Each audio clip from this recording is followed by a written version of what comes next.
Penangkapan dan lamanya masa penahanan yang telah dijalani terdakwa dikurangkan sepeluruhnya dari pidana yang dijatuhkan. Menetapkan terdakwa tetap Richard Eliezer, terdakwa kasus pembunuhan Brigadir Yosua Huta Barat, akhirnya dipidana 1,5 tahun penjara dalam persidangan yang berlangsung di Pengadilan Negeri Jakarta Selatan pada Senin 13 Februari lalu.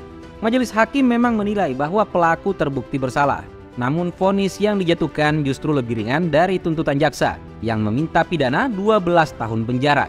Bahkan jauh di bawah putusan pidana untuk tersangka lain dalam kasus yang sama. Ferdy Sambo misalnya diberi vonis hukuman mati. Putri Chandrawati, istrinya, dipidana penjara selama 20 tahun masa kurungan.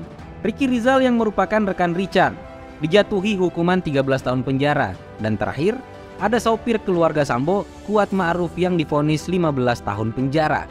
Majelis hakim memang mempertimbangkan beberapa hal, sehingga Richard Eliezer diberi hukuman yang jauh lebih ringan. Mulai dari statusnya sebagai justice collaborator, sikapnya yang kooperatif selama di persidangan, kemudian ini adalah kejahatannya yang pertama, usianya masih muda dan punya banyak waktu untuk menebus kesalahan, lalu menyesali perbuatan dan berjanji tidak akan terjerumus lagi, hingga yang paling penting menurut hakim, keluarga korban telah memberi maaf untuk Richard Eliezer.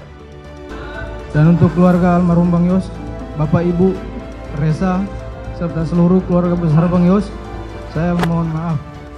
Richard Eliezer Pudihang Lumiu adalah putra Minahasa kelahiran 14 Mei 1998 di Manado, Sulawesi Utara. Di luar profesinya sebagai polisi, sosok satu ini adalah pengikut Protestan yang menyukai kegiatan panjat tebing. Makanya saat bertugas di Brimob, dia jadi pelatih vertical rescue, selain jadi penembak tingkat 1 yang merupakan kelas kemampuan paling bawah. Tapi bukan semua hal tersebut yang membuatnya jadi terkenal, melainkan penampilan fisik memikat yang membuatnya jadi idola di kalangan kaum hawa. Terlepas dari posisinya sebagai terdakwa dalam kasus pembunuhan, di internet kita bisa dengan mudah menemukan pernyataan dukungan untuk Richard Eliezer. Bahkan saat sidang putusan, ada dua perempuan bernama Dewi dan Dahlia yang rela datang jauh-jauh dari Bintaro untuk menyaksikan sang idola. Ya, menurut Wakil Ketua Lembaga Perlindungan Saksi dan Korban (LPSK), Edwin Partogi Pasaribu, ini adalah pertama kalinya selama berkarir dia melihat seorang terdakwa pembunuhan justru dapat banyak penggemar di Indonesia. Bahkan sampai ada yang mengirim karangan bunga sebagai penyemangat. Lalu apakah ini semata-mata karena Richard Eliezer berparas tampan? Seharusnya tidak ya, mengingat sosok satu ini sudah punya tunangan bernama Duce Maria Angelin Kristanto yang menunggunya bebas dari penjara. Terus apa dong alasannya? Ibu sudah dari kapan Bu datang ke persidangannya Bu? Publik selalu bersimpati dengan karakter tanpa kekuatan yang berusaha melawan kekuasaan. Makanya kisah-kisah semacam ini selalu laris. David melawan Goliat, Kristus melawan tirani Roma, hingga Musa versus Fir'aun. Richard di mata publik mewakili karakter semacam itu dalam kasus ini. Di antara para pelaku, dia adalah posisi dengan pangkat terendah, Barada atau Bayangkara II dengan sepak terjang yang belum seberapa.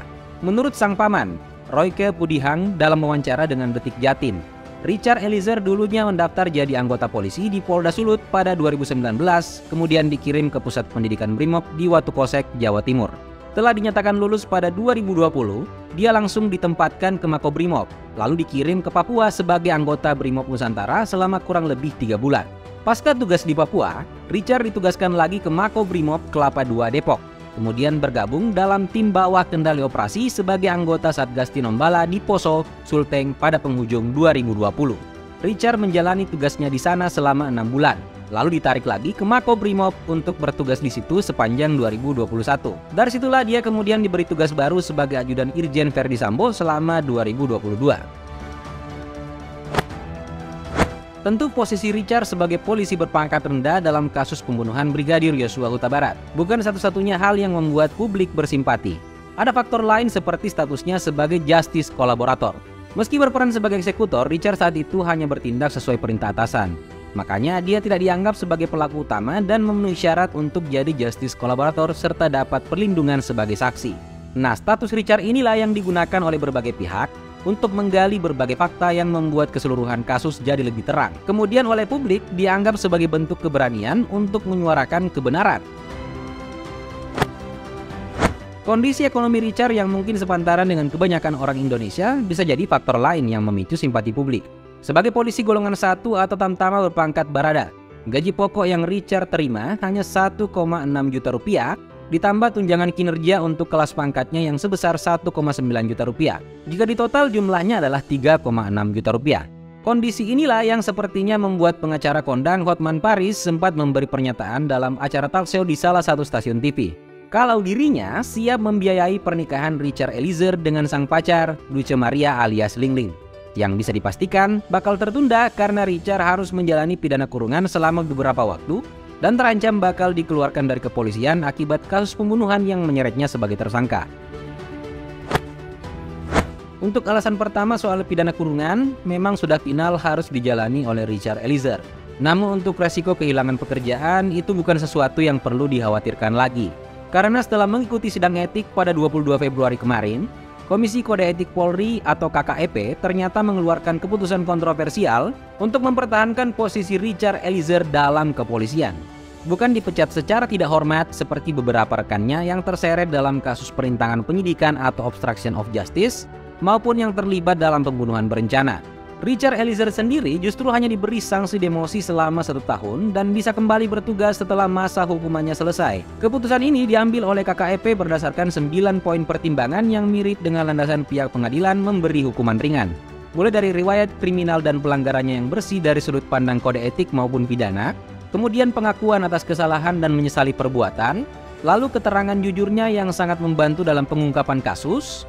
Kemudian dia bersikap kooperatif selama persidangan, usianya juga masih dianggap sangat muda dan punya banyak kesempatan untuk memperbaiki kesalahan. Kemudian keluarga korban juga telah memaafkan Richard. Kemudian saat melakukan perbuatannya dia berada dalam keadaan terpaksa.